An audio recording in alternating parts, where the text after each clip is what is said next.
What about for like a sci-fi movie? What would you say is like the best scene in a sci-fi movie? Probably when Luke is told that Darth Vader is his puppy. Oh yeah, duh, I didn't think. Whoa.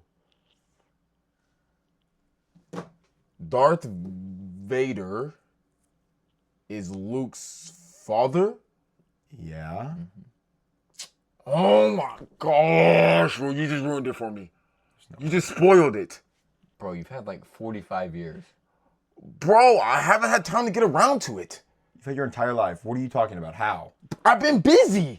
All right. Bro, why would you ruin it, dude?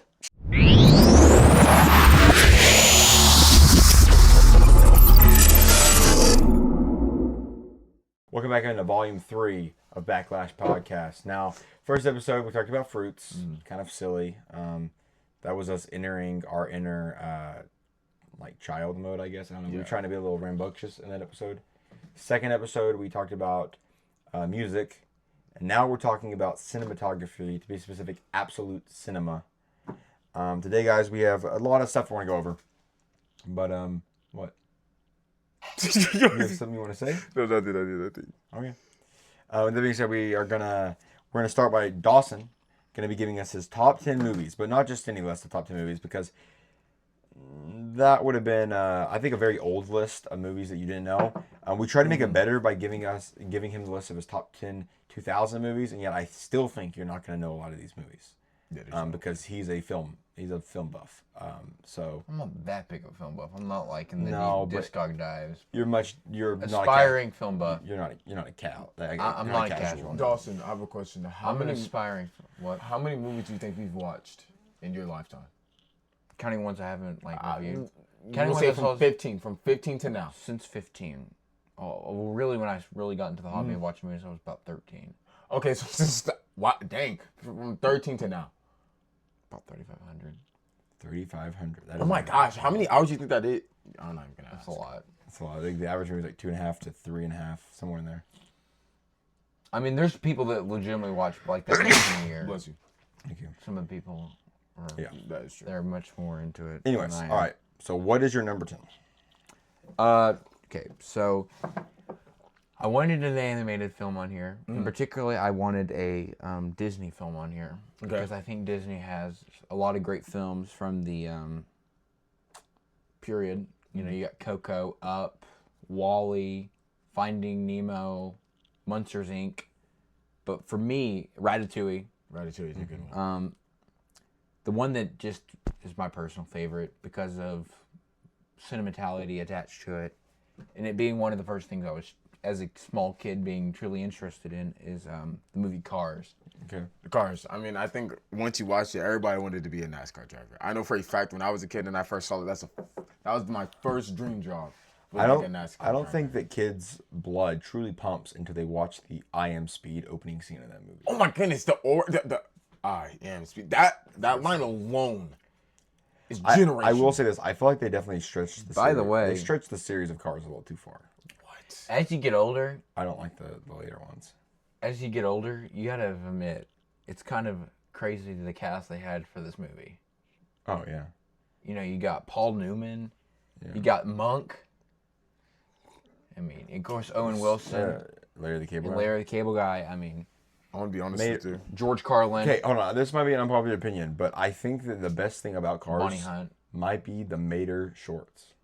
I think the Mater shorts are really good. Those were like a staple of my childhood. This is definitely a hot take, but I think this is really a hot take. I think Cars 2 was the best out of all of them. I cannot. Oh. Which is Cars 2? Is that the one where they go to That's the Tokyo? one when he's aspiring. I'm gonna take the high road here and not say anything. Okay. So what do y'all? Okay, so that is like the most hated out of the three. I need to rewatch Cars 2 was the biggest disappointment of my life. Going to the theaters and seeing Cars 2. I remember going to the theater. Cars was one of my favorite movies of all time. Cars 2. I remember going to Cars 2. It was me, my dad, my brother, and my grandfather. My grandfather. I remember. Yes. Okay. Pop fell asleep in that. My grandfather fell asleep in the theater watching. Okay. I'm confused. I don't. But he falls asleep a lot to movies. I don't see where the hate comes from. What about the movie? You know, They went for like the as a little kid, James Bond thing. Yeah. I thought it was the coolest but thing. hold on, it's a race car movie. Let's not get it twisted here. There was races. I mean, there was a whole. But It's why not. is Mater? It's not you know what I mean? Cars, bro. It's not the. Think about that. Just think about the story The of Cars. story of Cars is about this punk driver who's like he's all about himself, Yeah. and he gets lost in this small town, and he falls in love with the small town charm, and he becomes a different car. So then outside of no, Instead of a different person, different car. No, you could have went a lot of different ways. I don't know. I think they progressively get worse. The one in Tokyo is not good. You like the third one? The Tokyo one? No, it's bad. I didn't relate. I there didn't is some relate funny. to the new character. Oh, the girl? There is some funny scenes in the No, third one. I think that Tokyo. I liked them enough. Like I can. The second and third one are fine. Like you can tolerate them, but like you. Fourth is not good. There's a fourth? Yeah. Fourth is like the redemption story of Lightning McQueen. Like he's old and he's trying to That's get back the into third racing. one. That's the third one. When are they in Tokyo? No. Second There's one. four. There's There's four. three. That's the second one. The Tokyo. There's Where's my phone? Look it up. There's four. Cars 4 is a thing. Third one is where he's old. Yo, No, it's the fourth. Cars 4. Then there's the Tokyo one. Then there's the Secret Agent one. I know that I'm right. The Tokyo one is the second one. Shake my hand. Wait. I know I'm right. There's a Cars 4. I can see Cars it. 2 is you turned Cars 2 into two separate movies. Yeah, Cars 2 is when the one they go to Tokyo. Wait, hold It's on. about the Grand Prix. Yeah, and then They're going all over the world. That's when you meet Oh, okay. I will admit that I'm wrong. You merged Cars 2. Yeah, I did. Wait. merge Is Cars. Cars? There's two separate storylines. What the crap is going on in Cars 2? It's a secret. Hold on. There's a Wait, secret what? agent. That's the one where There's a secret agent plot line, but they're also on like a Grand Prix, like going across all over the Yeah, world. no, that movie is garbage. Not gonna lie. There's No, that way one's so- too much going on. This one. Yes, that one. I can't stand the bad Till guy. this day, I have a poster. I don't think it's hung up anymore. Hey. I have a poster of Cars 2. I think that's Oh, that the was best one. No way. No. Can we admit though? You're about to get flamed for that. Can I take. say something? I know, and I don't know why. Yeah. Cars 2 and Cars 3 takes way too much influence from Talladega Nights. 100%. Who? Talladega Night, the comedy movie with Will Ferrell. The second and third one take way too much influence from Who? I know who Will Ferrell is, but the movie Talladega Nights. You would know it if you saw it. Like, Really, you the know first it's one like- does too, because it came out right after. But I it was, like, really hate 2 kind of though. Second one is not. Okay, hold good. on. I will say this. Now that I think about Like it, the bad guy and the I was gonna like say the that French bad guy. 4 In the makes second one is sense. verbatim. Yeah. Straight from Talladega Okay, Nights. so 3, I thought it was 4, but it's 3. Mm-hmm. 3 is good because it goes. I think it goes. It's a good sequel. And the first one obviously is good. But the middle one does not make sense. It doesn't. It does not fit into Okay, the other I ones. understand that, but like if you took that outside, you took that and you just set it aside, it is a great movie. I mean, you had the racing, you have Mater stop. being the main character. It All right, was no, peak. I'm all for more Mater on screen, but at the same time, him being a secret. Mater's supposed to be a redneck, rust bucket. That's a funny thing about it, that he's a redneck that happens to be, because remember that what's his name's Finn? I think it's Finn. That silver one. He's like, oh, this is the greatest one. Like, this is the greatest spy alive. And then that one that purple girl, she's like, oh, no, he's not. I thought it was peak. I don't care what anybody says. That's my favorite car. Okay, bro, that's a trash take. All right, next up, 9. Number 9. This to me is when you think about a movie that you want to go to the theater and see. It's the type of movie that you would want to pay to go see at the theater. Okay. Inception by Christopher Nolan. That's a great movie as well. Yeah. You haven't seen it. It is one of. Not seen it. It's one of the more certainly for mainstream movies. For a movie that made so much money, it's definitely one of the more complex plot lines. Yeah, I know. To anybody that thinks like the Truman Show is like a complex movie, watch this and it'll blow your mind. It's very complex. Does it have It's multiple? It's on par What? with that. No, it's not one. It's only one? Yeah, How long is it? 2.5. 2 hours. But I mean, it's like such a confusing movie. That's what I was asking. I got the first time I tried to watch this movie, I was about 12. Yeah, I didn't make any sense. And it was too confusing for me. I had to turn it off because I didn't understand what was going on. And when you try to explain it how it works to other people, it's very difficult to explain to other people. Granted, I think I would have understood it if I would have just watched a little further. I need to. Yeah. No. I would The like to first tell. scene is really like The first like 5. the first 10-15 minutes Yeah. like catches you off guard if you don't go in knowing what to expect. Yeah, because it throws you into the middle of something that makes no sense. And they It explain starts- as it goes. Yeah. It starts in a very strange part. It took the director several years to write the script. Years? Years. How do you know how much it made in the box office? Over $1 billion. About $1 billion. That's not And there's there's way above average. I thought so. the cast is like ridiculous. It's like loaded. It's like fool's gold. Yeah. Of course, Leo. I kind of feel stupid for not watching it. Yeah. I just genuinely not a movie watcher. Like I genuinely just don't watch. I just feel like anybody would like it. Like, also, like, this would make for, I think, a very fun idea for a video game. Like the idea of Inception, right? Is like, so you have these people, Yeah. and they can go inside of a dream, and then they can go inside of another dream inside of the dream, and inside of another dream inside of that dream, inside of another dream inside that dream. But each dream, you have to leave someone behind so that you can wake up the person that's left in that dream. And if you die in any of the span of any of the dreams, you die in real life. It doesn't make any sense. But if you watch it, it explains it much better over the course of the movie. Now tell me that wouldn't make a great game. And each level, like you go into the first dream. So it's like the back rooms. Yep. Yeah, no. I know, but like. But like, say you had like imagine that as a game. So you enter the game, right? Okay. You're in dream 1. Okay. You're fighting off people. You have to leave somebody in there to fight those people off by himself. And then you got to put your trust that he's not going to let you get killed while you're dreaming, while you're dreaming inside of a dream. And you got to go in the next one. You got to leave another person and make sure they don't die. And it's like a team game to where each round, we have to have one person fighting everyone off, making sure you don't die in that dream. And there's how many other people are in the same? Is it capsules? I don't. Or it's been a while. Or is it like countries of people are in this game? No. So there's like, or not game, a movie. Sorry. Like, how many people do you think were in this? It's a good bit. There's a lot of cast. But There's a lot of famous actors. No, well, I mean, saying like in the dreams, how many people are in each dream? Yeah. The last one, I think they're all connected. They start with about 6 people and they keep on leaving one, and by the last one there's about 3 or 4 people left. Yeah. But there's no like. Well, I think they're like 4 dreams deep by the end. Like they don't go too deep. Okay, so when they first go in there, those 6 people, it's only those 6, and there's nobody else in that dream. It's just them 6. I feel like the people watching as well as you just need to watch the movie. It's a great movie. I'll watch it. You don't even. We forced Andrew to watch it. Yeah, we forced Andrew to watch it for a long time. I think I would like it. So we told my brother about it, and my brother was like really wanting to watch it, and we were finally like, yeah, we don't know if you'd like it. More than that, we didn't know if he'd understand it. To be quite frank with you, we finally let him watch it. There's 5 on he the liked it. There's 5. 5. Yeah. Anyways, yeah, it's a good movie. All right, what's up next? Next up is, look, this is a genre of film that I would say I'm a connoisseur of the genre. Okay. Because I've watched just about every movie that's in the genre. Okay. And I have 2 films of the genre in here, which is 2000 comedy movies. Okay. First one I chose for the list is The Hangover. Okay. Which I think just for me the thing that I love about this movie is it's just the ultimate buddy comedy.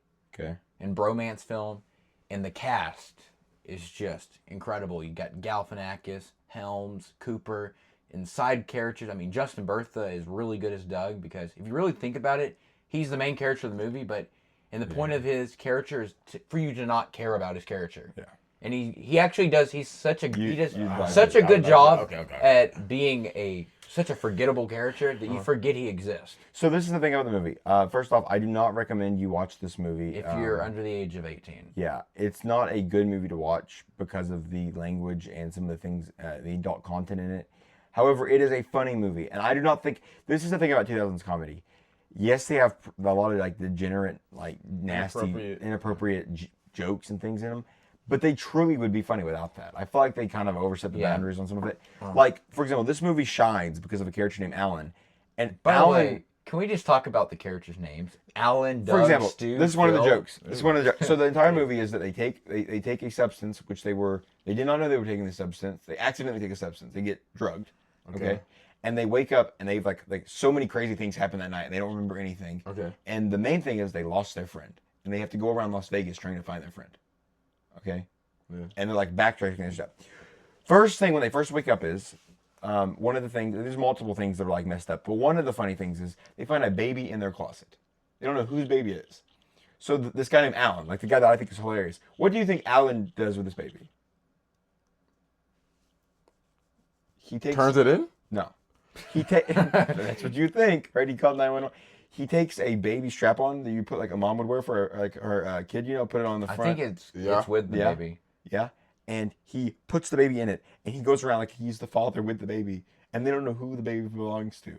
By the way, they could do that the whole movie? Can we just talk about the excellent secondary cast?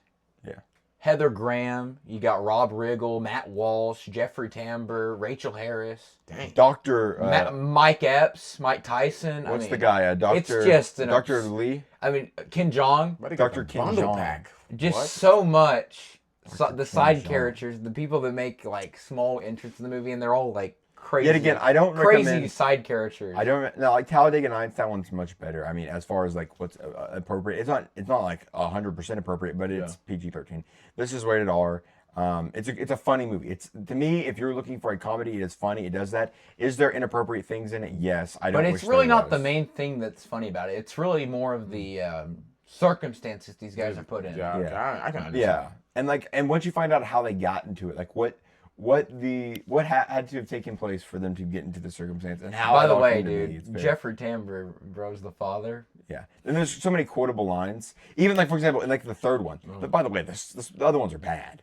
But in the third one, it starts at Alan's father's funeral. Okay. Okay. And this is how Alan. The opening line of the movie is Alan saying, "There's so many things I would rather have happen than my father die, like my mother die." That is the first line to it. He delivers that at a funeral.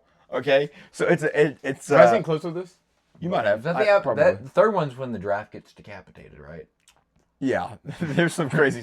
They do some crazy stuff in those movies. They put him in the back. What situation? So it's in the back of a truck, and it's sticking out, and they go underneath a bridge. Okay. Yeah. I don't want to get demonetized. I don't think we'll get demonetized for that. He didn't say. He said the word decapitated. Okay. Decapitated, like tapping. Their head became attached. Decapitated. Yeah. He lost. It's like a Mr. It's about him. The draft looking for his. We're talking about action figures. Yeah. We're talking about action. Yeah, it's an action figure. It's an action figure. Allegedly. Number 7. This is a movie I watched recently, about 3 months ago, and it was a trip. I actually put the reason. Can I explain to you why? What's the movie? Donnie Darko. Can I explain why I put it off? No, tell me why you put it off, and tell me why I put it off because I knew that there was a heavy part of the plot line was that there was a character in a bunny suit, and I was very weird. There's furries in there? No, it's like an imaginary character kind of. It's not real. It is not real. It's just I thought the movie was really good. Okay, can I tell you? What's the genre? It's like a thriller, like mystery thriller. Sci-fi. Yeah. It is one of the most overrated movies I've ever seen. I fell asleep in it, and so that might be why I dog on it so hard, because I never went back and watched it. But I genuinely do not understand how... The whole movie is like... Because I woke up at the end of the movie, right? So I missed like a pivotal piece in the middle. I have no clue how we got from point A to point B in that movie. I'm not going to spoil. Okay, give me a premise of the movie. It's about a psychotic dude that just imagines... But there is some like time travel involved to an extent, right? Yes. It's like a psychotic time travel trip. I don't know. It's really strange. I feel like that should almost be a loser's punishment to sit through that. Okay. Like, Next. I don't like it at all. He likes it apparently that much. One of my number 6 is going to be it's my personal favorite Christopher Nolan film. Memento. So this is a crazy movie too. Do you want to tell me about this? You can tell me about the movie. So in Memento. I don't feel bad talking about these movies. These movies have been out long enough that you should have seen them. If you really want to watch them, pause it, go watch the movie, then you come back. So in Memento, it is about this guy who has short-term memory loss. Okay, so he only remembers. Is it a comedy thriller? No, it's like I would say it's like a thriller. Thriller. So he only remembers things for a short period of time. Okay, so to remember things, he writes notes, and what he's doing is he's looking for whoever killed his wife. Okay. And the movie starts at the end where he kills the man that he thinks is responsible. It's where it starts. And then the entire thing you were watching is in reverse from there. So watching backwards. Yes. So it starts at him killing the person that he thinks kills his wife. Okay. And then it ends with the person that actually did this thing. So the whole movie is just backwards. Yeah. By the way, There's some plot twist to it. Guy Pearce is an extremely underrated actor. Yeah, Guy Pearce is extremely underrated. And is it just me, Carson, or does Memento came out in the 2000s? Because I thought it was from the 90s. It came out in 2000, the year 2000. Okay. Is it just me or just Joe Pantoliano's character Teddy just a really creepy character? Yes. Teddy's a creep. Okay, hold on. No. I love Joe Pantoliano. He's a great actor, but Teddy is a weird dude. And I don't feel bad saying this because he dies in the opening scene of the movie. Teddy deserved to die. That guy is weird. He's a creep. Okay, like I'm talking like he goes and sits at kindergarten's creep. Like he's a weird dude. Oh, he's that type of creep. He's weird. Okay, his character is super Joe weird. Pantoliano plays that character greatly. Yeah, he gives you can just feel this guy is just a disgusting person. And after watching the opening scene of that movie, it almost made me want to turn it off because of how annoying that character was.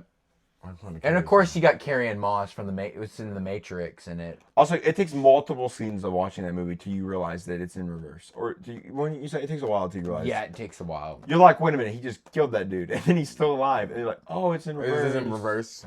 Okay. Next up is my personal favorite 2000s comedy film. And it's probably in my top 5 comedy films of all time. Okay.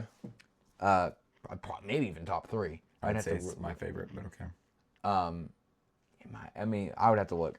But at number 5, I got Step Brothers. Single-handedly the most quoted movie of my life. It is the most quoted movie. Between me, Dawson, and our 2 cousins, it is the most... outside of just Will Ferrell and John C. Reilly, who are both excellent in this movie, and the fact that their characters are just... Yet again, it makes some inappropriate jokes. But look, the side... Richard Jenkins and Mary Steenburgen as the parents are ridiculous. And then you got Adam Scott as the brother, you got Kathryn Hahn, Rob Riggle. It's just a... This shouldn't be... Yet again, bam! He's the guy who goes, bam! Yeah, it's another movie that shouldn't be as funny as it is because how inappropriate it is.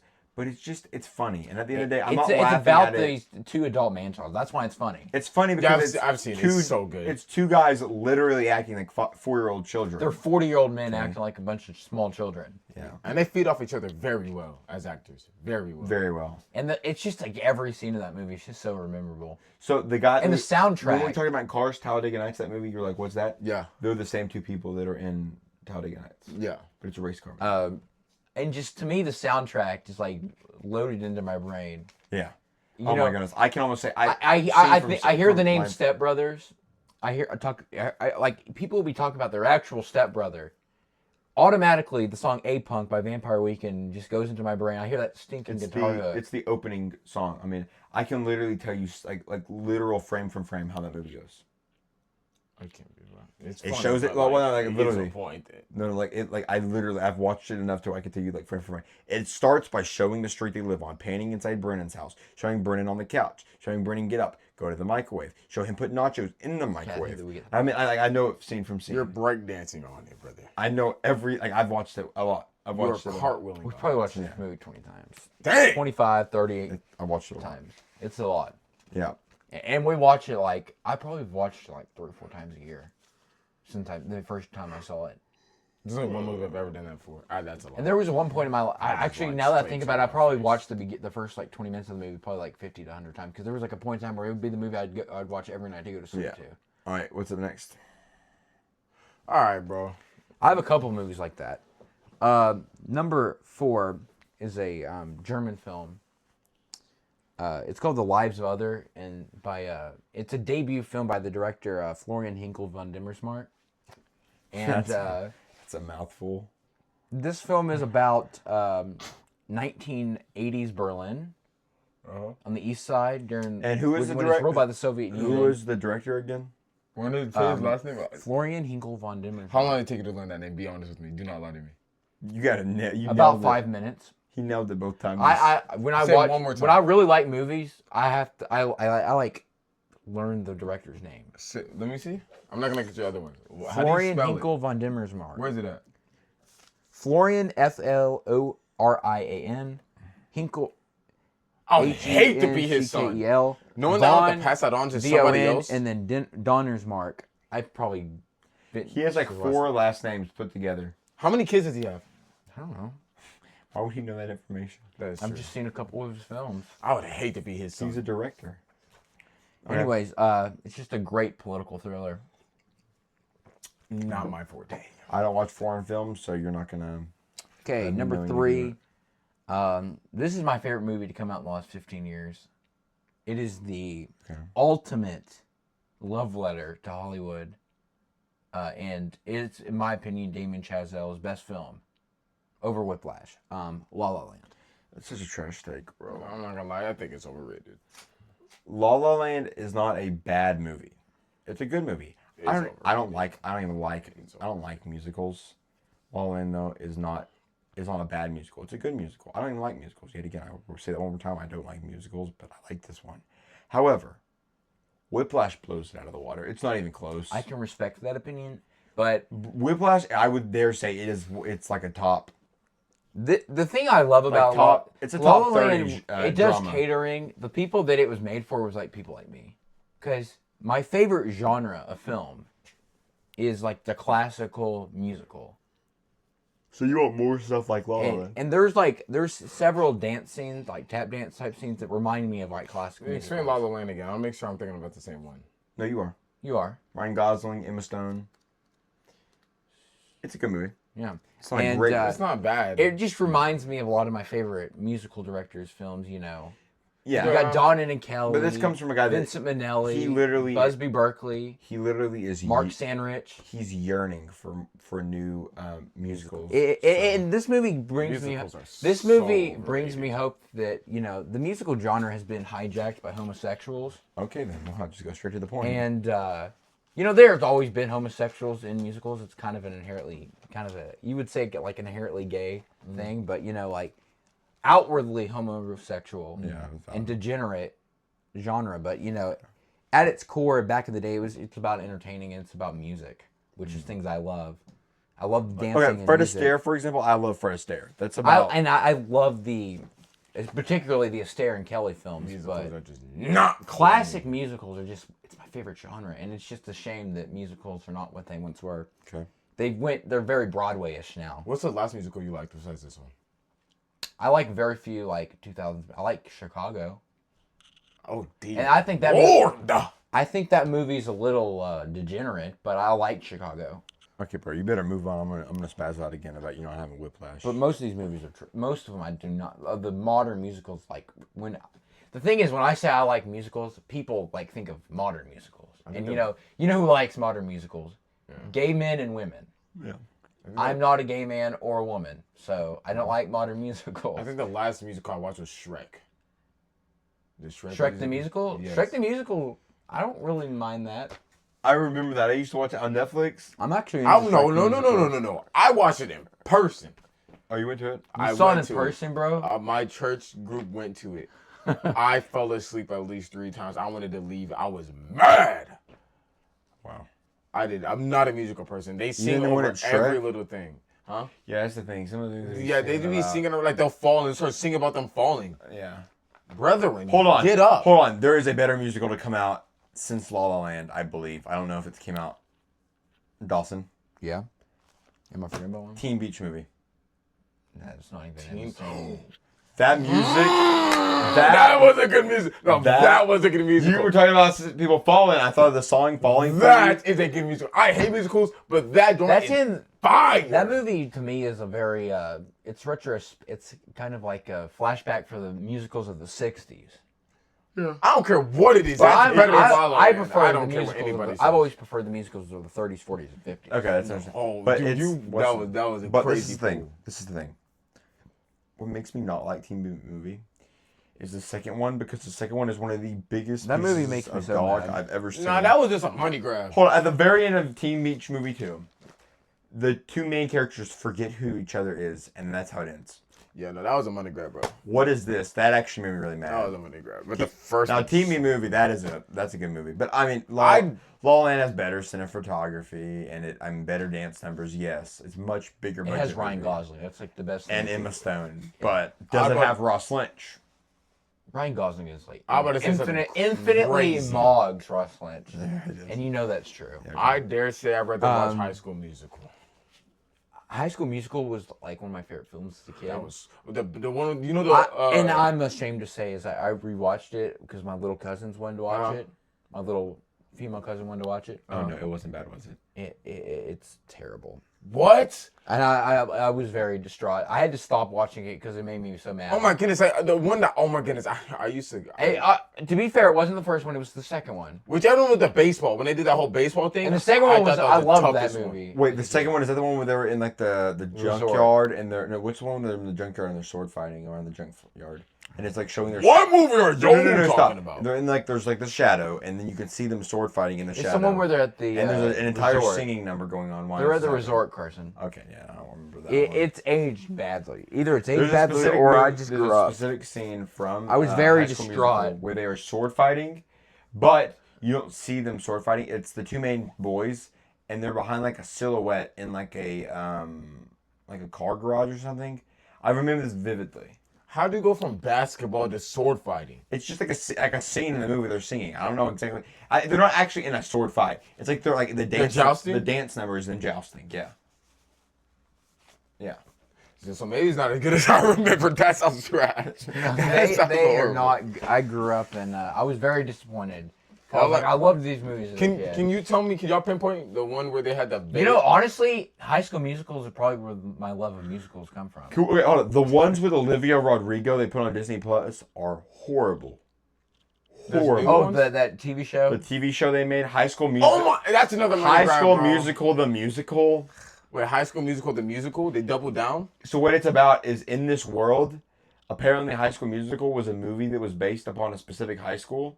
And now at that high school, they're making a musical of High School Musical. And it's about them casting for High School Musical, the musical at the musical. It is the most complex kids storyline you've ever heard. Okay, I think I just thought of the way to phrase this better. My problem with modern musicals is that because homosexuals really have always kind of ran musicals, if you actually look at it, is they used to make, the homosexuals were making movies for straight people. Now they make movies for homosexuals. Okay. So, like, it doesn't relate to you? It doesn't relate to me. Okay. I like the classical musical. I don't know enough about All right, what we have next? What we have next? Music. You know, musicals really could benefit from another Hays Code. Right. Number 2 is a German film, Downfall. The director, Oliver Hirschbiegel. These names cannot be real. Hirschbiegel? It's about. Hirschbiegel. It takes place in 1945 Germany at the end of World War II. Okay. It takes place in Hitler's bunker through the narrative of his secretary. I mean, the casting in the movie is very well done. But the dude that plays Hitler, he's frightening in the movie. He takes it serious. He humanizes Hitler, a character that I feel like a lot of times is, dehumanized into this, like, just this ultimate epitome of evil, to where he's a real person. That's what makes him frightening, is that he is a real person. And he did bad things, but he's a real person. And, that performance is just, his performance as Hitler is brilliant. And Brilliance. It's a great performance. You believe he's Hitler. I don't know, bro. Brilliant. And it's just another great political thriller that I think chronicles a time in history that isn't often accurately portrayed. Oh, accurately portrayed. That's All right, and number 1. Number 1, my personal favorite movie. It's of the 2000s. It's one of my favorite movies of all time. Yeah. Probably top 10 Okay. all time for me. It's my favorite Coen Brothers film. And I like a lot of Coen Brothers films. Oh Brother, Where Art Thou, Fargo. I like a lot of their films. No Country for Old Men. It's a great movie. You haven't seen it? Great movie. It's like a on the run movie type thing where there's a guy chasing after another dude. The bad guy in this movie is one of the greatest. Javier Bardem's performance as greatest. Anton Chigurh is a incredibly frightening performance. He uses a pressured steel rod that you would use to quickly eliminate an animal from its pain. Somebody back to slaughter. Yeah, to slaughter it for meat. He uses this little rod that and it just like is pressurized with air to. Now I've seen clips. He uses that as his weapon to get things and acquired and done. It's the best, in my opinion. of the movies I've seen, it's the best portrayal I've seen of a psychopath. I do not think. Okay. Yeah, no, he is the best psychopath, and that's even over. I would say over Heath Ledger's Joker. That's what I was. It's the best portrayal. I would say he is close or not even close. I think it's not even particularly close. I think like this dude. Like this is the kind. Like he does so good. I don't want to meet the actor. That's how frightening he is. And if you actually watch Harvey Arbiter, like it's weird. Still, like I'll watch him in other films. Like I've seen probably 10, 15 films with him in it. And it's very unsettling even to see him in another role. Even though he looks completely different in the role. Because it's like, that's Anton Chigurh. Yeah. I've seen clips of It's a career-defining of him sending people back to the lobby screen when he does it. But I've never watched it. That's the way to say it. I've never watched it. Yeah, he sent them to Jesus. I mean, it's very. I mean, and he's frightening. Yeah. Of course, the rest of the cast: Brolin, Woody Harrelson, Tommy Lee Jones, Kelly MacDonald. Okay, this is the thing. I do think that it's a great movie, but I don't think I can put it as my favorite Coen. To me, the reason I think there's a 3-way tie for the best Coen Brothers film. And I think is it the 3 I said? No, it is not. You're a Fargo hater, though. I don't. Fargo's You're a Fargo So, hater. okay, first of all, Oh Brother Where Art Thou is a fantastic piece of cinematography. I'm going to go ahead and say this. They are not a sponsor, nor is like the film studio. Oh, Brother Where Thou's a really fun If movie. I had to say what was Needle Drop's favorite movie of Needle Drops, it'd be Oh Brother Where Art Thou. And it's not necessarily a country music movie at all, but it just has a feel to it that makes me feel... Coen Brothers are like... The thing I love about the Coen Brothers, and they make me... Like, they're one of my favorite directors, and probably favorite more modern director. I mean, them like Quentin Tarantino. When I watch both of Nolan up there? Nolan as well. But when I watch the Coen Brothers movies, I feel like the first time you watch one of their movies, there's two that I'm about to name, I felt something. I felt completely different. It was like I did not want this movie to end. Like I wanted it to continue. And those were Brother Where Art Thou. The first time I watched that, it was like fantastic. I couldn't believe. The other one is one of the strangest ideas for a movie I've ever seen, and it's called The Ballad of Buster Scruggs. All right, bro. So now we're just throwing words together. That is not even a word. Ballad of Buster Scruggs. If it was the first story, It'd be fantastic. a full live action movie of that would be Can you say the title slower, please? The Ballad of Buster Scruggs. And it's just Old West stories, and each one's like 30 minutes long, and that's the entire movie. There's like 6 stories, and there's like short stories put into a movie, and it's very good. The thing I love about No Country for Old Men is that it has like this Western aesthetic, Yeah. but it's like a high octane thriller, and also has like the chase element of like a chase movie. I'm just saying some of the things like And it does all three of them some of the things superbly. Some of the things I see that villain do. Yo, where are you pulling these words from? Also, I will say the Coen Brothers, they make you feel different in that movie. I remember, I don't know where was I the first time I watched it. First time I watched it was with me and my cousin. It was late at night, and mind you, I was probably about 14. I'm trying to remember. By the way, if you're 14, do not watch No Country for Old Men. Yeah. Do not follow my example. But it was like I hadn't seen a movie like that before. I do not remember I watched it. I remember watching it. Not like the rated R. I had seen rated R. I watched it on I had not seen. Bad. I had not seen a film that made me feel the way that film made me feel. I remember watching it on a vacation with my entire family, and I remember me and 2 of my cousins really loving. I don't think it was me. It was one of my cousins that never seen it, and me, Dawson, and one of our other cousins was showing it to him for the first time. Yeah. And even rewatching it, it still stood firm. Like I've seen about a great movie. I'd say about 7 times. I haven't seen that movie. I've shown it to a lot of people. Like, Yeah. so, you have to see this film, and then I'll watch it with them. Yeah, it's a great movie. Y'all think I would like it? Overall, I don't know if you could sit down. But you'd like the psychopath. You would admit you would like the psychopath character. Okay. All right. So next up, we are going to go over our top 5 movie characters. Not really top 5. This is just like 5 characters we like. That's about it. That's like the entire list. I think we all are gonna have different credentials for what makes people make this list. Mm-hmm. I simply picked 5 characters which I wanted to talk about, and then that's the 5 we're doing. So, who wants to go with their list first? I'll go first. I'm gonna be honest with you. I just did ones that either I liked the movie or I thought was a slept-on character, and then ones I just liked. Okay. So, honorable mention: Curious George. From Curious George. From Curious George. Honorable mention. Hey, that's a key part of my childhood. That's what I'm saying. The amount of like, you don't understand the amount of Curious George memorabilia that Dawson has. Hold on, is it? Yeah, Curious George is chilling in our backdrop back here. Oh snap! And oh my goodness! Don't get me started on the soundtracks. Hey, shout out Jack Johnson. Shout out Jack Goodness! Johnson. Oh my days! It's so beautiful. Okay, Bro, I was about to start singing. my number 5 is Tai Lung. I think he's from he's from the first Panda. Yeah, he's from. Oh, he's Panda. a villain. Yeah, I think I dare say he's the best villain on there. Out of all 4, 3? They kind of stretched out that series. Is it 4 or 3? I don't know, but I have a hot take on the Kung Fu Panda movies. What? The show is better. Him. Oh yeah, him. Oh my, the amount of aura he has. I had the action figure of him. I think the show is better. The Kung Fu Panda show was better than the movies. The show is pretty good. Did the show Better than the movies? I watched the show a lot as a kid. Yeah, the show was really good. By the way, Oh my you goodness. want to Peak this one? childhood This right there there. is not even an argument here.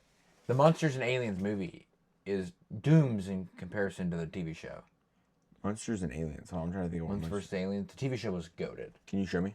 Yes, I can show you. Monsters versus Aliens? What are y'all talking about? I am so lost. What do you mean? Do you know what he's talking about? No clue. Okay, because neither. Oh yeah, I remember. the one with that one giant The girl. TV show was better, wasn't it? The TV show was. Okay, I don't really. I don't remember remember the TV show. too I much. didn't know the movie was peak. I remember how the movie starts and she's like at our wedding day. Isn't Yeah. She? Yeah. My number 4. Okay, another honorable mention. There's a Ninjago movie. I was just gonna throw that out there. My number 4. I think that's his name, but Rio. That blue bird. No. Oh Yeah. From the movie Rio. Yeah. This dude right here. Okay.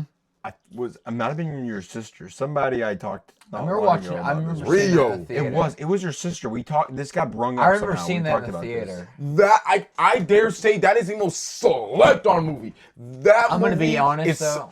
I don't remember I haven't seen it since I was. Oh, I thought you were about to say. I haven't it's seen called- it since it came out. It's about I a really watched caged it. bird that somehow gets free and then goes finds a to Rio.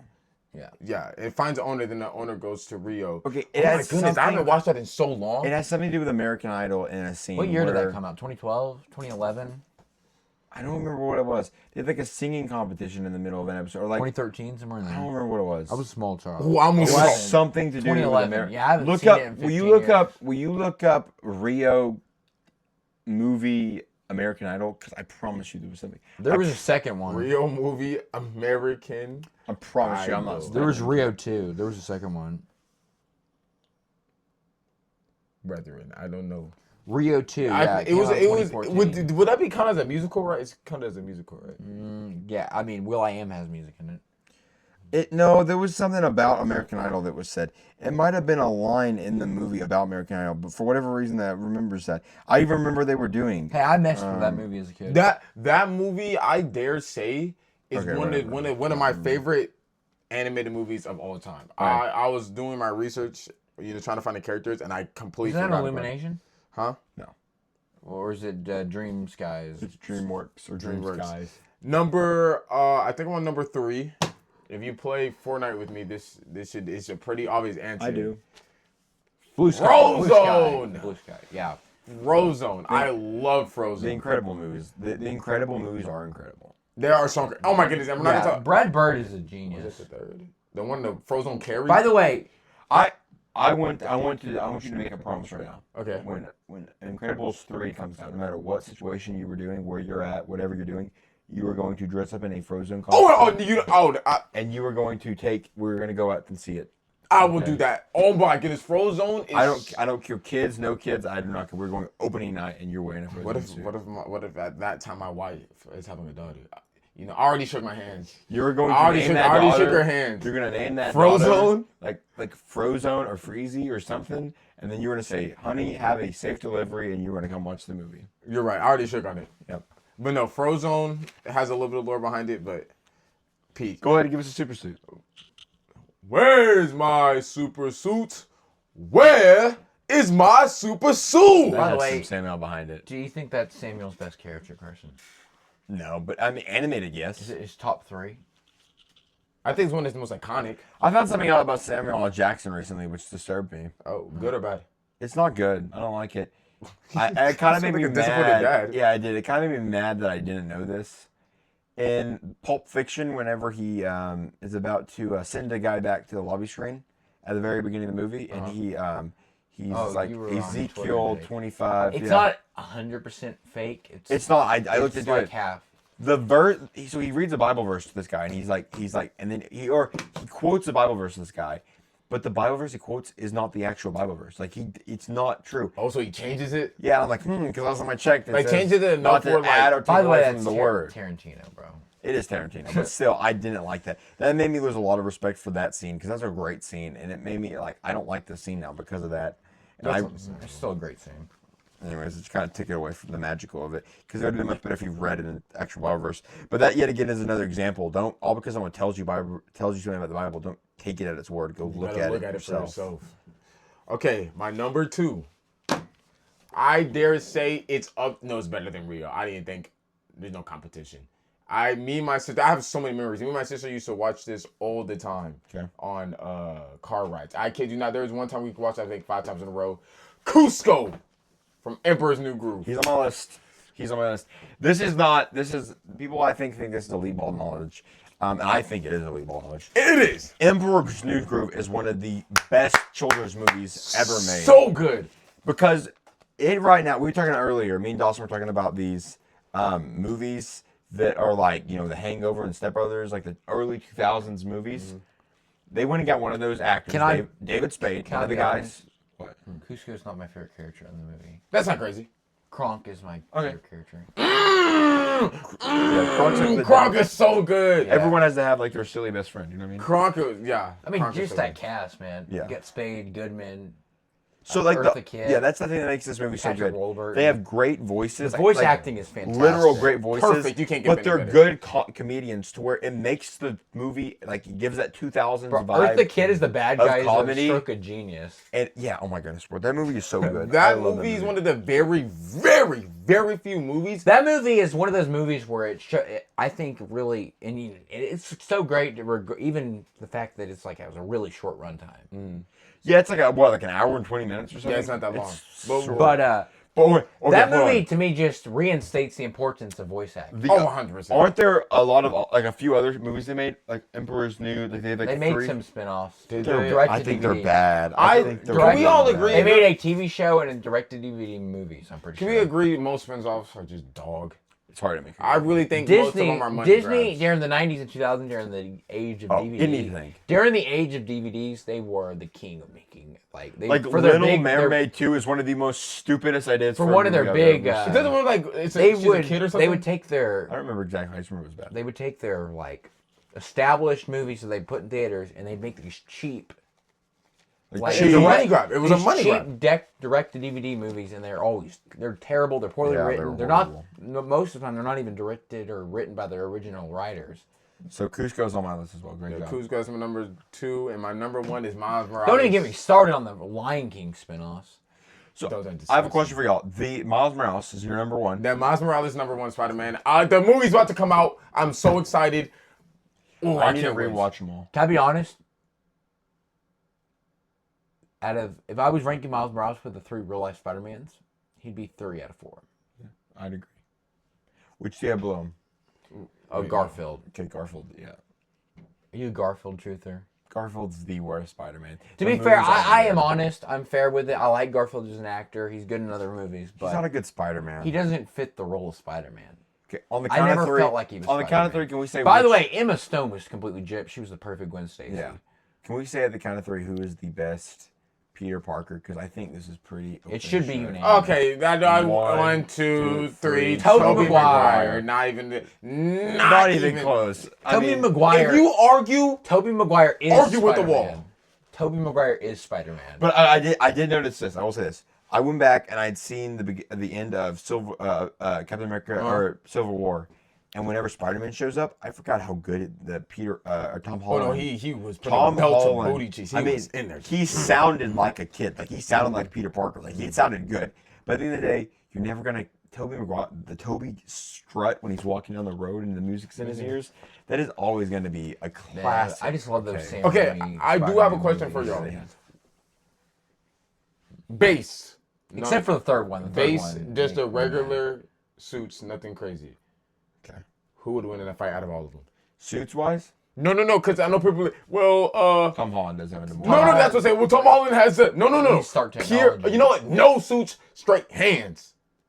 Let's say they still have. Garfield's taller. Okay, so first off, if we're just doing straight hands, Tom Holland would automatically lose because his are from a suit. He doesn't even have spider powers; they come from a suit. I'm pretty sure. Whoa! Now, whoa! He does not generate. He does not. I know for a fact he does not No, generate. that's the webs only from thing. his- But everything else comes naturally. Yeah. But he, Okay, so we're putting him in a ring. Okay, we're putting him in the ring with actors- their base suit. Okay. yeah, I think Toby's winning. I think Toby. I He haven't took the heard- most beatings. Yeah, he did take. And he's a lot the most of durable. However, I mean, Tom Holland's did fight. But if we're much bigger taking villains. off their suit, and he played with the Avengers, so it's Bro. kind of hard. you know, I feel like Tom Garfield Holland's has the best body build to get in a fight, though. Yeah, He's lanky. I think. Wait a minute. I think Holland would win. Answer this. Do you think Toby can beat the villains that what's the name says? Holland. Yeah. Yes. But hold on, no, but think about this. Because in the one where they all come together, doesn't Holland ultimately defeat the bad guys that get brought into his world? Like all of them? Like all of the No, they all they fight fight their own. together. They all, Okay. yeah, they. Okay. So y'all's base right now would be Toby. Yeah. I kinda think it'd be think closer Holland. than I would want it I to think be. Tom Holland might win. think he would I win. have. They're both pretty I think durable. I would take Holland in the Honestly, fight. Spider-Man as a character in general is just a durable character. Yeah. Oh, I think it's. I don't know. I would say it's probably my favorite superhero, Spider-Man. He's a For great hero. Marvel. That and Black Panther are my two favorite. Spider-Man to me is my second favorite superhero. Which one? Batman. That's my favorite. So overrated, bro. Who's the Batman guy, bro? Gosh. Wait, what kind of fan are you? I'm a diehard Batman. Are you one of them cartwheels, spinning, front flips, back flips, No, he's blazers? like Batman. I can respect it, bro. But some of y'all. But Batman go is so too deep. versatile because I think like Adam West Batman or Dark Knight Batman. The are Adam both West great. Batman's my personal favorite, but like the corny 1960s TV show Batman. The comic book. I love Christian Bale's Batman. He does a good, like a gritty Batman.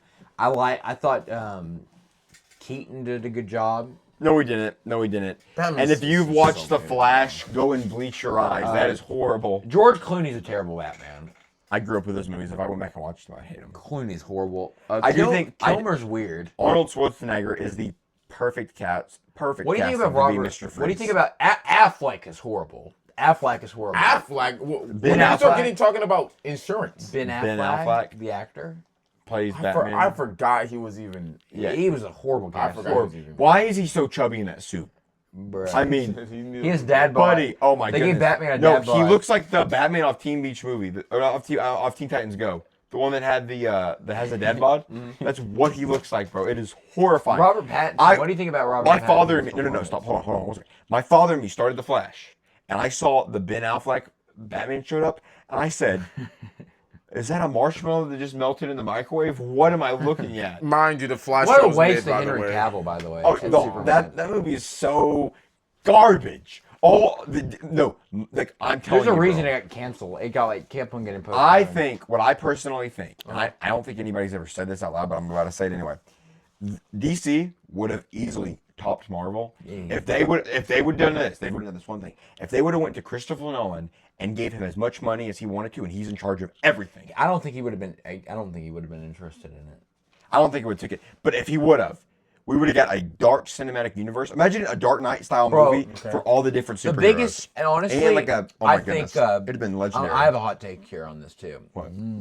If they would have let Snyder cook, I think he could have done a better job. I think they were. They were too. They didn't Hands-on. give him full creative control. Because I saw his cut, his director's cut of. I like his director's cut of Justice League. You think I will defend the Justice League director's cut. you know what you're the, saying? I think the Justice League. If I mean, if they had Christopher Nolan directing them, it wouldn't even be close. We have to admit they botched 3 of the casting. When you botch 3 of the 6 casting to the Justice League, it's hard. And to one of do. them's Batman, and one of them's Wonder Woman. And one of them, and the other one's Flash. The Yeah, big those- three, or like Three of the three- big 4. at least. I mean, Superman- Also, hold on. Can I agree that? Can we all agree? Ryan Gosling should have been Aquaman. Dude looks like Aquaman. I don't know. Jason Momoa. What even I didn't- happened? I didn't really hate on Momoa. But okay, Ryan Gosling, bro. If he was to shave his beard, had no beard, You cannot convince me that He would be probably better Aquaman. But I liked Momoa as Aquaman, even though it was a little. Who should be Batman? Like honestly, who should be Batman? Henry Cavill was the perfect Superman, though. Yeah. Do you like the new Superman? Yeah, I thought that I liked the Cyborg casting. He was a good casting. He was a good casting. For Cyborg. Yeah. Bro, Wonder Woman is a horrible casting. Gal Gadot is not a good She actress. cannot act. Yeah. No. She's a model, bro. She's not need to be an actor. So I don't know who would be a good. Her looks low-key do carry. Who would be a good casting for Batman? Like who should be Batman? Robert Pattinson. The Batman movie was okay, but it's like The Dark Knight. It's another. Paul Dano carries that movie, and he's not gonna be in the same one. Yeah, it's another take on The Dark Knight, but it's not a good. Like it's not gonna work in this. Yeah, it's not gonna work for a cinematic like a universe. So who would have been a good? Like who would be a good? We got but by far the worst casting in the entire DC universe was the Flash. Have anybody here seen the new Superman movie? Absolutely not. I also think Superman. Ezra Miller was a horrible casting. Sorry, Superman. What is it? Ezra Miller was just a horrible Flash casting. Why not just get Grant Gustin from the show? I don't think he was a good Flash. I don't watch the show, but I don't think he was a good Flash. He's a good Flash. What I've heard, he's a really good Flash. He's a great My Flash. sister loves that show. It's a good show. It was a good show for the first couple seasons. It took a dip in quality in the second. I think they prolonged it, but we'll go ahead and get to the next one. Yeah, they gotta make money. So that was yours. It was a respectable. It's a respectable list. So was a W. I like in the Miles Morales movies. This is the question I had on Miles Morales. Yep. Whoever directed those movies or whoever did the style of animation, are they the ones that did the animation for the Teenage Mutant Ninja Turtles movies? Yeah, I'm pretty sure they are. I'm because I've been wanting to watch those, and if so, I'm positive. definitely gonna have to watch that movie if that's the case. And Miles Morales had some of the coolest powers, had all the Spider-Mans, and nobody can convince me otherwise. I mean, he's just. I mean, yeah. He can turn invisible. The art directors for the movie. And he has electric powers. He is black, and this is one of them. This is his movie. No, he's so mixed. is there no? Mixed. Just look up as a crossover. Look up as a crossover with those. Okay. Yeah, the Teenage Mutant Ninja Turtles to. I'm pretty sure it's Miles Morales because the animation is very similar. And beautiful animation by the way. Miles Morales movie. Have you seen their new movie, Goat? Oh, they did make a new one. No. Steph Curry's the producer on that. It's about. Well, I walked in on my little cousin watching. I hadn't seen it though. I don't know. I was gonna lie straight to your face. I was about to say I'm not gonna see it. You know, dang well, I'm not gonna see it. But you like them. I honestly think that you like those kind of movies to where I don't think it has to be Spider-Man, Miles Morales for you to like it. It's just the fact that like I would have to go out of my way, sit there and watch it. I would rather be playing basketball. Oh, that's so hard, right? I would rather be playing basketball Than chilling and watching a movie about Yes, 100%. I'd rather be playing basketball or volleyball, hands down. But sometimes you don't have people to play basketball with. Oh, I always do. Is this the case, or can you not find anything about that? They've made just like Spider-Man. Okay, so no. I think I could probably, but I mean, what's okay. The show. Okay, so my first one on my list I have is Heath Ledger's Joker. Excellent performance. I think he's the best superhero villain in any superhero movie. It's him and then Thanos is second. But I think I'm gonna say Thanos has to be up there. To me, this is the thing. The only thing I would say about it is I wish that he would have I wish he had more of like the Joker gadgets. Like the laughing gas and stuff. But at the same time, Nolan was going for a really but at the same time, make it dark and serious. I didn't think about it. He really didn't have none of that, did he? No. Nolan was going for a very serious, realistic take on these. Like something that he did have a pencil though. And a theory could happen. You're right. That scene when he's saying about how he had these scars is one of the greatest scenes in any superhero. It's also one of the most used for actors training. It is, but it's a great scene. I mean, fantastic. My next up is Austin Powers. One of my favorites. I love Austin Powers. It's kind of an inappropriate movies. Baby. They're spoofing all of the 60s James Bond films. This is weird. I watched them before I watched the James Bond, like the original James Bond movie. And then when I watched the James Bond movies, I grew in a more appreciation for the Austin Powers movies. Yeah. No, I like Austin. Austin Powers are fantastic. They're funny. James Bond movies are excellent too. James Bond, yeah. But anyways, I love Austin Powers. The next I put is 1 and 2. It's the two guys off of Step Brothers, which are Brennan Huff and Del Doback. Iconic duo. Investors could be you. I had to quote one time. Prestige worldwide. Yeah, the whole movie is so good, bro. Oh, I should have put Napoleon Dynamite as one of mine. You He's a should. great character, bro. Honorable mention, Napoleon Dynamite. in honor of him, we can play tetherball later. You're right. So, anyways, I love Brennan Want some and tots? Dale. The final, I had Kuzo on my list. We already talked about Cusco! because Hey, stop touching my tots. that's such an underrated kids movie. I don't know why no one ever talks about it. Like, obviously, I bring that up to people before, like, huh? and they're like, "What movie?" What's? And I'm like, "You know, the one where the prince turns into the llama," and they're like, "Huh?" Like, That movie's so funny. by the way, what is the villain, the purple lady? What is Oh, she? I don't know what she is. Yeah, why is there a purple lady? I never questioned that, but why is she purple? Because she's old. Like, she's that old, like She's changed colors. Like she's losing all. The other one is, I think, one of the greatest characters in any movies. First off, my favorite actor of all time is Jimmy Stewart. My favorite character of his is his character in It's a Wonderful Life. It's the hands down best Christmas movie, and it's also one of the greatest movies in general of all time. True. Being George Bailey. George Bailey. This right here is one of those, just like, I watch it. We watch this every year as a family on Christmas Eve, and I never get tired of watching the movie. I enjoy it every year more. Every year I enjoy it more. I look forward to Christmas. I cannot wait till I have my own family to watch this movie, and my kids get to grow up watching it. It is a fantastic movie. Elf is better. It is not better. Okay, Not even remotely close. that just I'm It's such a lame take. That's not even. It's a rage bait take. That's what it like. is. No, Elf is better, bro. Yeah, it's such a rage bait take. Elf is Okay. better. That's like saying Okay. McDonald's is better than a Michelin star restaurant. Like you can like both. Wow. Like you can like McDonald's. I like a good McDonald's, but it's not a Michelin star restaurant. That's a valid point. That is kind of how that is. I don't know if that was right now. Michelin, that's a little crazy. Maybe like a 4-star. No, It's a Wonderful Life. It's a 5-star. Yeah. No doubt about it. And Elf is some fast food. Speaking of comedy. which, a quick hot take. You know what? No, we need to keep going. All right, Dawson, Wait. your list. I'll take. It was gonna be what's one with the train? So boring. That.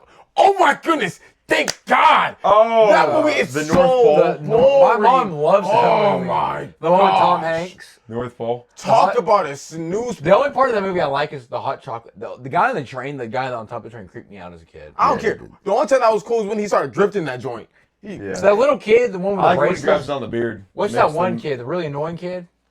Oh my him. Ugh. That like when movie. bro- That movie makes That me movie is a strictly so- one-time watch movie. Can I ask you That a movie's question? made for Is moms. it just me on any movie ever? That is the worst adaptation of Santa Claus ever. Yo. I cannot stand that Santa Claus. Oh my God. I can't stand that Okay, movie. get to your list. Thank 'cause God we I'm need to get sitting. through it. That's like watching Because I can't stand it. it's like watching paint dry. No. Type it. Okay, next up, Everybody thinks he's funny. It was funny, I swear. Somebody my list. Number You probably not my reaction. first character I have is Robin Williams' character from Dead Poets Society, John Keating. Great character. Okay, yeah, that's solid. I used to That's get- solid. Epitome of what a teacher should be. I used to get in trouble for this because I'd quote this to my teachers. One of the lines that he says in the movie is he wants to teach his students how to think, not what to think. Which, if you tell that to your English teacher kids, you will go to the principal's office. I can guarantee. Because your English teacher is probably not John Keating. They're probably pregnant. Next up, English teachers are always pregnant. I'm sorry. That's kind of valid though. But okay. They're always that would have pregnant. been weird if my English teacher was pregnant. Yeah. Oh, what's she doing? It was a male. Yeah. It would have been be strange That would be if my high school English teacher was a male. All I right. would have put it past him. Okay, you guys next up. Natural Born Killers character, Robert Downey Jr., Wayne Gale. This is your favorite character of his, is it It's not? my favorite character. It's my favorite performance of Robert Downey Jr. It's a very odd performance. He plays a Australian newscaster.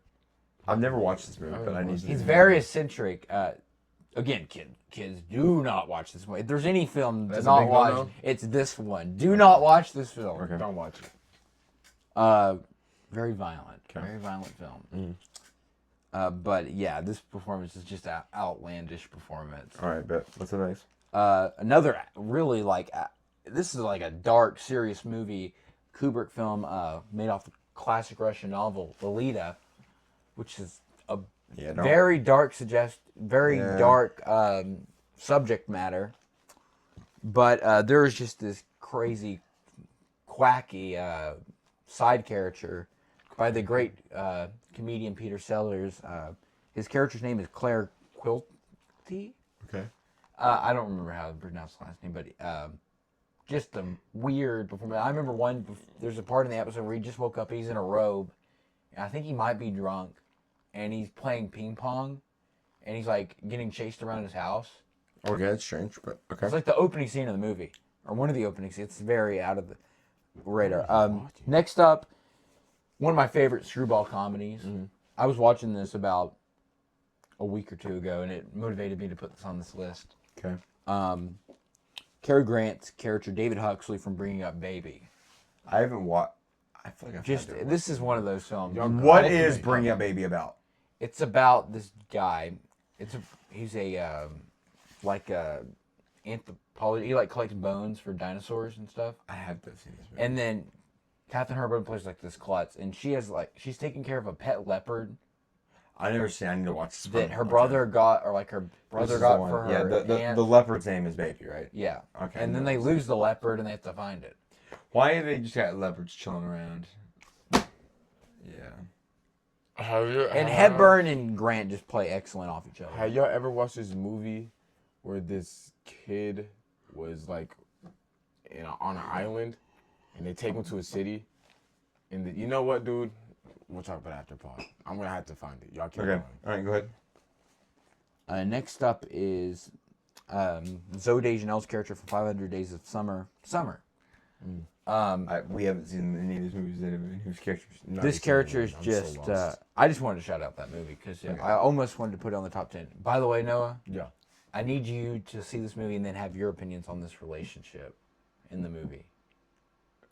Because I think it would just be interesting. Okay. Because there's the arguments online from people who watch the movie about who's in the wrong in the relationship. Do you have an opinion? Yes, but Don't tell me because I'm not. Now I'm gonna watch. Like no joke. Okay. Is that your whole list? Yes. All right.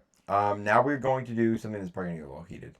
We are going to quickly go over our favorite Disney movie. Goodness. We're gonna see how this goes. I know that we're gonna go over our favorite Disney movie, followed by the most overrated Disney movie. Not necessarily the worst, just the most overrated. So I'm gonna let Noah start us off with his favorite. Okay, so I already told y'all Rio, peak, Cars, peak. But the one that takes the cake every single time, I think there's no debate, is The Lion King. Is Rio a peak Disney movie? Is it Disney? It's DreamWorks. Blue Sky. Oh, well, regardless, Lion King is the best Disney movie, hands down. There's not competition. There's nothing about the movie that's bad at all. There's not a single. Is that yours as well? Yes. Okay, yeah, that's an obvious answer. I don't even think there should be. Look, there's no one close. It's not only I'm is gonna it say something and it's gonna make me all fall. Can I say something? Not only is it one of the best Disney movies, it's one of the best movies. Oh, hands down. I think that Lion King is a top 5 Disney movie, yes. But I think that it is so overhyped that I almost put it as the most overrated because so many people glaze that movie. Because it's worthy of the glaze. It shouldn't be glazed as much as it is. So that is no. I didn't put it as my overrated movie, but I was tempted to because it's a great movie. It's a great movie, but it's over the top how many people like 2 out of 3 just sat here and said it's the best. It's not. It is the best. It's a way too popular opinion. Name a movie better. Ratatouille. No, it's. Oh my goodness! Yes. No, it's not. That is mine. Don't ever say that again. Do not ever say that again. Do not ever say that again. Stop. That was too far. Ratatouille is a great movie, but it's nowhere close to it's not Lion even the same stratosphere as Lion King. If you got me some children and you sit them and you say, "Okay, I'm watching this movie," and then watch this movie, and you say 20 kids, I'm gonna say 15 of them pick Ratatouille. I was about to say something crazy and I can't say Ratatouille. That's is like saying a batter that hits 280. Like, that's a great season, objectively. Oh my hit 280. goodness. But, Lion King hits 330. And then you have Ratatouille hitting 1,000. He hasn't missed all year. No, he's hitting 280. No, Are you he's not. wait, is that on your thing? Ratatouille is my favorite. Yeah, Ratatouille is the best. Oh my goodness, you're not rage bait. You're serious. Ratatouille is the No, best. he's being honest. There's no way. That's not even in my top 5. That's not even in my top 7. It's in my top 5 Pixar films. It's not my top 5. Ratatouille is my favorite. And then the 2 overrated Disney, I don't care what anybody says. You can find me about it or argue with the wall. Wall-E and Up are both so overrated. I don't care what anybody says. They're both great movies. Wall-E and Up are so overrated. When's the last time you watched them? They're boring. The second half of the movie, they both pick up. I know. I've watched them all. That's the thing. Like, it was just so boring. I get Up is very sad. Yeah, like as a kid, why would I want to watch that? But I feel like those movies are almost like designed that yes, a kid can watch them, but they're definitely gonna be more enjoyable by an adult. Yeah, that's. I should probably rewatch Up, but like, it's just not my type of personality. Dawson, what's your most overrated? Ratatouille. I don't feel really strongly on this topic. I don't really. There's not like a Disney movie I think is extremely overrated, really. Okay. But I just put when I put Frozen. Okay.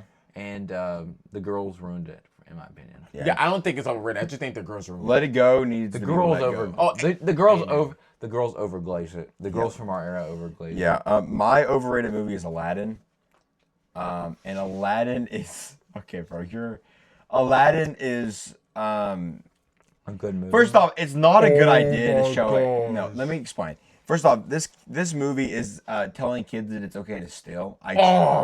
Get a load of this guy. The main character is a thief who runs around and steals, and then he so happens to luck into like the belle of the ball girl and gets to like fall in love with her. It's such a stupid idea because you set up everybody's expectations for what it's like in real life, and it's not what it's like in real life. I think it's a great teaching opportunity.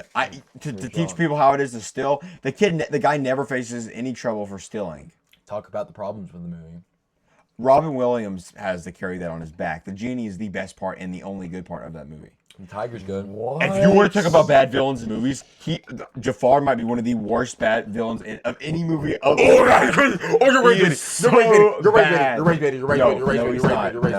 baiting. That is crazy. You don't like Jafar? I think Jafar. What about the parrot? You don't think the parrot's funny? The parrot's good, but the parrot's not Jafar.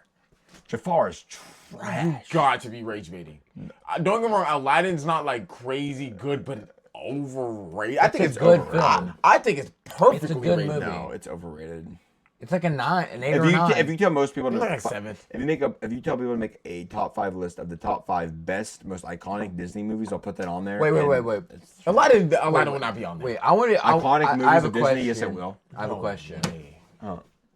Tangled. How do you judge what is your rating system? Your 1 through 10. 10's really good and 1's really bad. Next question. 10 is excellent. 9 is really good. 8 is Okay, good. 10 is as perfection. No, honestly, 9 and 8 are really good. 7 and 6. So what are would you good. put the Lion King as? 5 is mid. 4 and 3 are a bad. 10. 2 is really bad, and 1 is The Lion awful. King would be Like, a 10.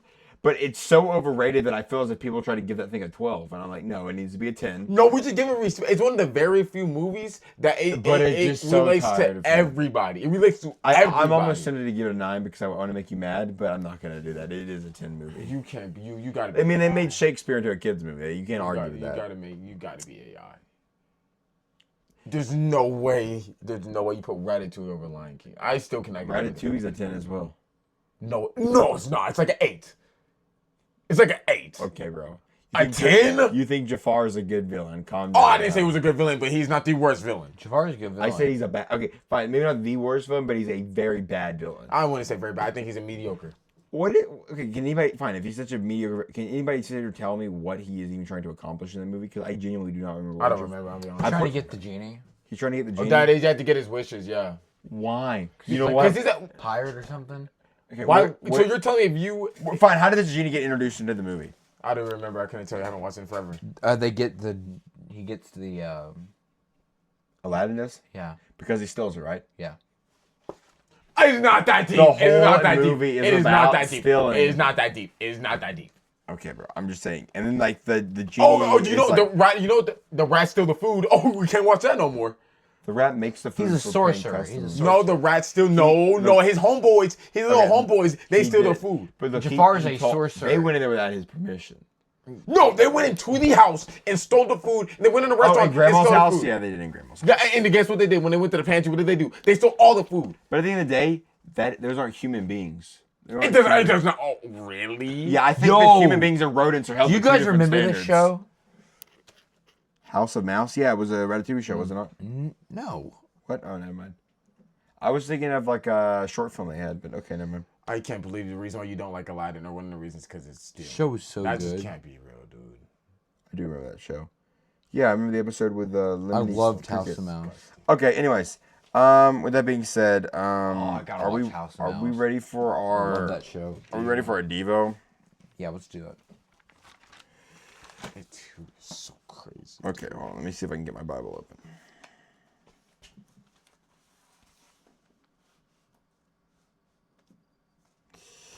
All right, we've all seen Inside Out. Yeah, good movie, beautiful movie.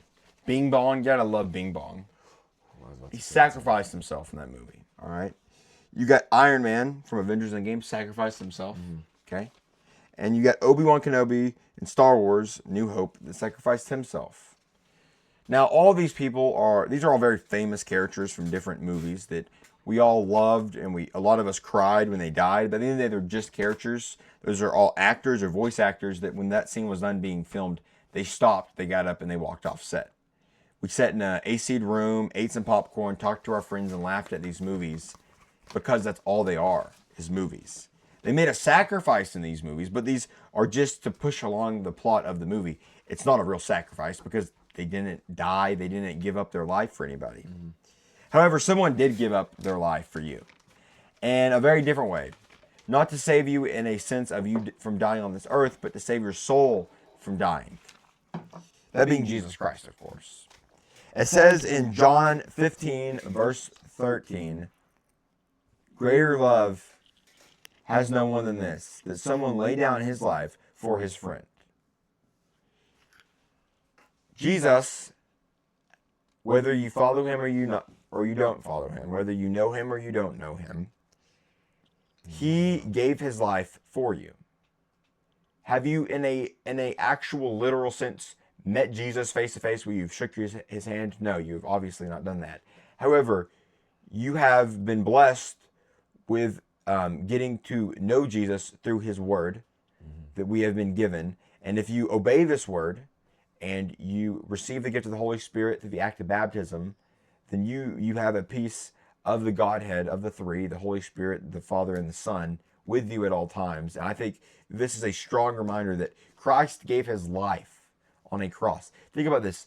Whenever you read in the Old Testament about how they would have a sacrificial lamb, you don't pick the runt of the sacrificial lambs. You don't pick, okay, that one, that's a small little lamb. We can't do nothing with it. Let's sacrifice that one to God. No, you go get the best one you have. You bring it and you put that on the altar. You give your very best to the Lord in the Old Testament every time, right? And the place where the Lord will provide, right? We see that, right as, I'm blanking on names right now. No, I'm going to say Joseph. Is it Joseph? Joseph's about to kill his son? No, that's not right. No, it's Why can't I think of the name right now? It's Isaac's father, Abraham. Joseph. I don't know why I was about to say Joseph. I was like, Joseph is not the right name. Okay, right as Abraham is about to kill his son Isaac, right? All of a sudden he sees a ram in the thicket, and the Lord provides for him to give him a burnt offering, right? I mean, he was willing to give up. He was told to give his son upon an altar, right? And he was willing to do that because he wanted to do whatever he could to please the Lord, right? The Lord gave his son, okay, not just another son, but his only begotten son, the only perfect person that has and will ever walk this earth for the forgiveness of our sins. And now we get the chance to follow him by his sacrifice, not a movie screen sacrifice like we watch in a theater, but a legit sacrifice. I don't know, you maybe have watched The Passion of the Christ. I do not want to watch The Passion of the Christ because I don't think I want to watch someone depict what it was like for Jesus suffering. I would rather me have to, imagine that on my own, because I don't think that there's any way that we could ever depict how much pain Christ went through or how holy that of a sacrifice that was. So I don't believe in the fact of watching that movie, but maybe you've seen it, but I don't even know how biblically accurate it is. According to Bible scholars or people that have studied deeply into historical facts of how things were done, they believe in Roman times, the way you would hang someone upon a cross would be in a way to where to breathe and get air in your lungs, you have to lift up on your heels, and the nails would be in your heels, resulting in every couple seconds you would have to actually lift up to bleed or to breathe. They believe that there was so much agony and pain upon people when they were hanging upon this cross. They would have blood coming through their pores of their skin. I mean, this is pain unfathomable to the human mind. This is pain you have never felt and will never feel, more than likely. And yet Christ died on a cross, right? When he says, I thirst, what does he do? They give him sour wine. They mock him. They ridicule him. They put a crown of thorns upon his head. They walk him through the streets. They whip him. We can never fathom what Christ went through. All because he was here to spread the word and say that he was the chosen one. He was the chosen son and show the world who he was. And he died for us. But now we get the chance to live for him. And we get the chance to be with him for eternity. Eternity is a long time, so this matters. So do not let Christ's sacrifice for you go to waste because you want to be selfish and you want to be arrogant and you want to do what you want to do because it's what you want to do. Do the right thing so that eventually you can be in a place where there's no tears, there's no pain, there's no agony. And it's not just for a little bit, it's forever. There's never another problem in the world. With that being said, if you do not know how to do that, you can always reach out to us and we're always here to help you. You can go to our Instagram and text us or go in the comments of these videos and we'll get you involved with a local church, or we will talk to you ourselves and we will see what the next steps for you in your walk with Jesus is. With that being said, Noah's going to lead us with a prayer and then Dawson's going to close us out of here. Bow with me. Dear Lord, thank you for another blessed day, Lord. I want to thank you for sending your one and only Son to die on the cross for us, even though we are not worthy of the mercy, Lord. We're the ones who put you on that cross, but yet you sent down your Son to carry the cross of all our sins, just so we have that chance to be with you in heaven, Lord. And without that, there would be no point in living at all. And there's just nothing we can do to thank you besides living a holy life, just like Jesus did, Lord. I want to pray for anybody who's sick or who needs your help, Lord. Let us be the shining light in this dark world. In Jesus' name, amen. Well, anything else, guys? Aladdin's not a very good movie. It's very overrated. Dare I say it's a bad movie? Hey, Jesus died for you. Amen. Same to you. Anyways, if you want to see more of us, our Substack is backlashmedia.substack.com. Our Instagrams are backlashmediablm, Needle Drop Media, and TVO Gaming. And our TikTok is backlashmediablm. Thank you for watching, and see you later.